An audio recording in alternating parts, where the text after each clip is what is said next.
Hi friends, welcome back to my YouTube channel. So friends, ಇವತ್ತಿನ ದಿನ ನಾವು whooping cough ಬಗ್ಗೆ ವಿಡಿಯೋ ಮಾಡ್ತಾಯಿದ್ದೀನಿ.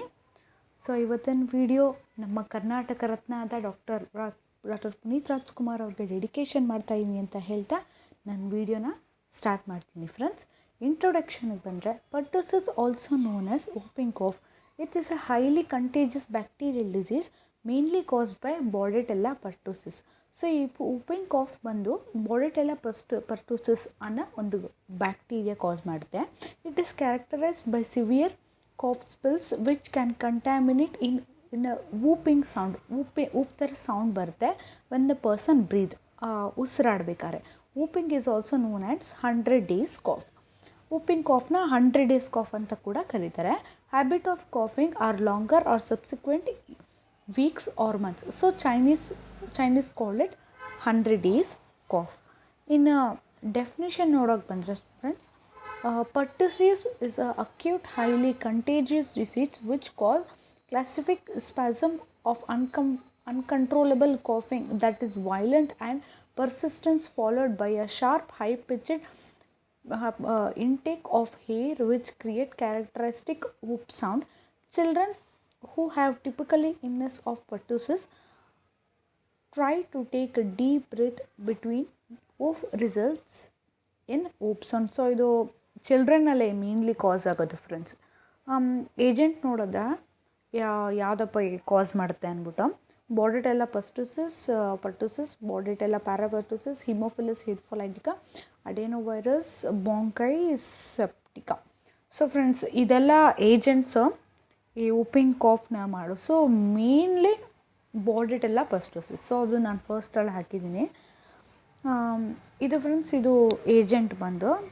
ಸೊ ಇನ್ನು ನಾವು ಇನ್ಕ್ಯುಬೇಷನ್ ಪೀರಿಯಡ್ ನೋಡೋಣ ಬನ್ನಿ. The incubation period is typically 7 to 10 days in infants or young children in which there are usually mild respiratory symptoms, mild coughing, sneezing or running. Cough main ಇದಕ್ಕೆ friends. ಇನ್ನು mode of transmission, ಯಾಕೆ transmission ಆಗುತ್ತೆ ನೋಡೋಣ. Tiny droplets that comes from the mouth and nose of a infected person. So ಮಾತಾಡ್ಬೇಕಾದ್ರೆ ಹುಗ್ಗಳು ಅಥವಾ ಮೂಗಿಂದ ಬರೋ ಇದು ಆದರೆ ಅದು ಬೇರೆಯವ್ರಿಗೆ ಹಾರಿದಾಗ ಬರುತ್ತೆ. ರೆಸ್ಪಿರೇಟ್ರಿ ಏರ್ ಸೋರ್ಸ್ ಅಂದರೆ ಅದೇನಾದ್ರು ಇನ್ಫೆಕ್ಟೆಡ್ ಪರ್ಸನ್ದನ್ನು ಇನ್ನೊಬ್ರು ಇನ್ಹೇಲ್ ಮಾಡಿಕೊಂಡ್ರೆ, ಅದು ತೊಗೊಂಡ್ರೆ ಅವ್ರಿಗೆ ಇನ್ಫೆಕ್ಟ್ ಆಗುತ್ತೆ. It spreads through close contact of oral secretion of respiratory droplets.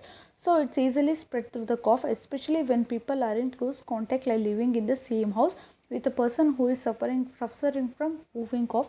It may also be spread by sneeze. ಸೀನ್ದಾಗ ಉಗುಳೆಲ್ಲ ಬರುತ್ತಲ್ವ, ಅವಾಗ್ಲೂ ಸ್ಪ್ರೆಡ್ ಆಗುತ್ತೆ ಮ್ಯಾಮ್. ಸೊ ನಿಮ್ಮ ಮನೇಲಿ ಯಾರಿಗಾದ್ರೂ ವೂಪಿಂಗ್ ಕಾಫ್ ಇದೆ ಅಂದರೆ, ಸೊ ಅವ್ರನ್ನ ಒಂದು ರೂಮಲ್ಲಿ ಅಥವಾ ಬೇರೆ ಕಡೆ ಸಪ್ರೇಟಾಗಿ ಇರೋಗೆ ನೋಡ್ಕೊಳ್ಳಿ. ಸೊ ಇನ್ನು ಏಜ್ ಗ್ರೂಪ್ ಬಂದು ಮತ್ತು ಸೆಕ್ಸ್ ನೋಡಿದ್ರೆ, ಅಂದರೆ ಯಾರಿಗೆ ಜಾಸ್ತಿ ಇರುತ್ತೆ ಅಂತ, it is primarily disease of preschooler 3 to 5 ಅಂದರೆ ಚಿಕ್ಕ ಮಕ್ಕಳಿಗೆ. May occur in infants, newborns, pregnancy ladies ಕೂಡ ಆಗುತ್ತೆ. In preschooler responsible for about 50% of cases.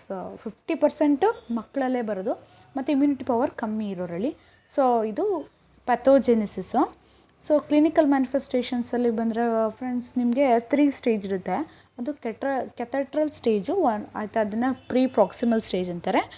ಪ್ಯಾರಾಕ್ಸಿಮಲ್ stage, ಸಸ್ಮೋಡಿಕ್ stage ಅಂತಾರೆ, ಆ್ಯಂಡ್ ಕನ್ವಲ್ಯೂಸೆಂಟ್ ಸ್ಟೇಜ್. ಇದು 3 ಸ್ಟೇಜಸ್ಸು. ಸೊ ಒಂದೊಂದು ಸ್ಟೇಜ್ನು ಡೀಟೇಲಾಗಿ ಹೇಳ್ತೀನಿ. ಸೊ ಫಸ್ಟ್ ಸ್ಟೇಜಲ್ಲಿ ನಿಮಗೆ ಏನೇನು ಸಿಂಟಮ್ಸ್ ಬರುತ್ತೆ ಅಂದರೆ, fever, rhinitis, anorexia, nausea and vomiting, lacrimation, irritating cough at night ಹೊತ್ತು ಕೆಮ್ಮು, ಮಲ್ಗಾಗ ಎಲ್ಲ ಡಿಸ್ಟರ್ಬೆನ್ಸು.